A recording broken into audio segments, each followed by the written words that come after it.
Oh, hello, and we're now in chapter 3 of Ecclesiastes. So let's begin as usual by reading from the NIV version.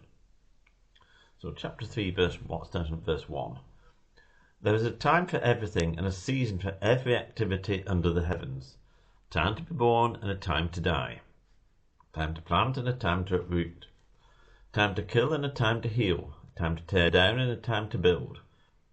A time to weep and a time to laugh, a time to mourn and a time to dance. A time to scatter stones, and a time to gather them. A time to embrace and a time to refrain from embracing. A time to search and a time to give up. A time to keep and a time to throw away. A time to tear and a time to mend. A time to be silent and a time to speak. A time to love and a time to hate. A time for war and a time for peace. This is probably the most well-known passage in Ecclesiastes. Time for this and a time for that. And in one sense, Ecclesiastes can seem to be very pessimistic. Meaningless, everything's meaningless. What's the point? They can say, look, you get on with your work and enjoy it. The things that we do, there is a purpose to them. They do matter. And we need to recognise the time that we're in. It says there's a time for this and then there's a time for the exact opposite. If you just take the last one, a time for war and a time for peace, there's some people who would say you never go to war.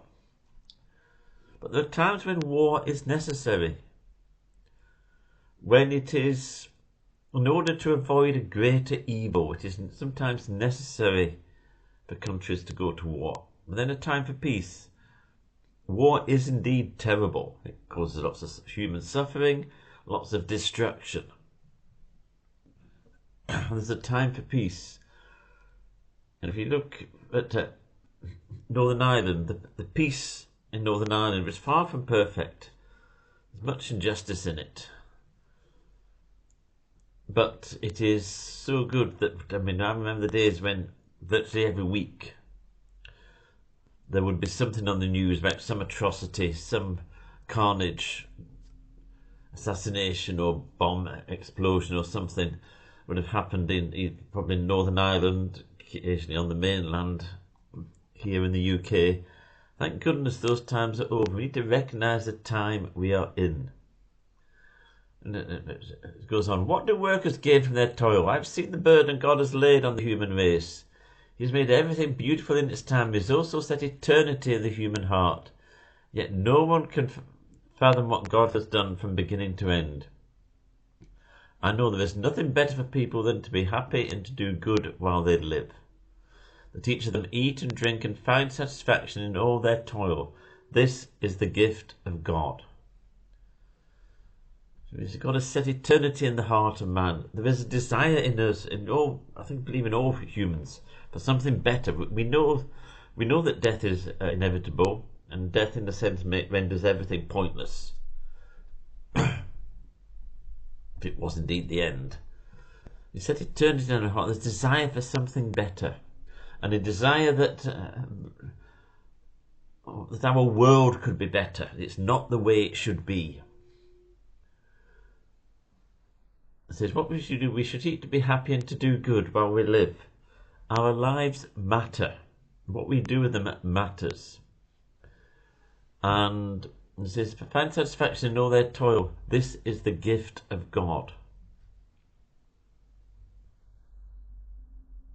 Everything that God does will endure forever. Nothing can be added to it, nothing can be taken from it. God does it so that the people will fear him. Whatever has been and what will be has been before, and God will call the past to account. And I saw something else under the sun. In the place of judgment, wickedness was there. In the place of justice, wickedness was there. And I said to myself, God will bring into judgment both the righteous and the wicked. There will be a time for every activity, a time to judge every deed. There are times when we see injustice, times when evil seems to get away with it. But part of the Bible's teaching is that there is a judge. There is a time for judgment. There will be a time for just judgment when everything will be made clear. There will be no escaping it, and it will be judged with complete justice. I said to myself, as for humans, God tests them so that they may see that they are like the animals. Surely the fate of human beings is like that of the animals. The same fate awaits them both. As one dies, so dies the other. All have the same breath. Humans have no advantage over animals. Everything is meaningless. All go to the same place. All come from dust, and to dust all return. Who knows if the human spirit rises upward, and if the spirit of the animal goes down into the earth? So I saw there is nothing better for a person than to enjoy their work, because that is their lot. For who can bring them to see what will happen after them? Again, what I'm saying, we're no better than the animals. In one sense, it's true. We're just like animals. We die. We're made of flesh and bones, muscles. We have blood flowing through our veins. So, same is true of animals, but there is a difference. And the difference is God. We were made in the image of God. God put something different in us. If you look at yourself or look at the world without God, you will not make sense of it. We need God in order to make sense of life, to have any understanding of it, and to know how to live. He says there's nothing better for a person than to enjoy their work. We are meant to be alive. We are meant to enjoy life. So we'll leave things there for today, and then next time it's chapter 4. Amen.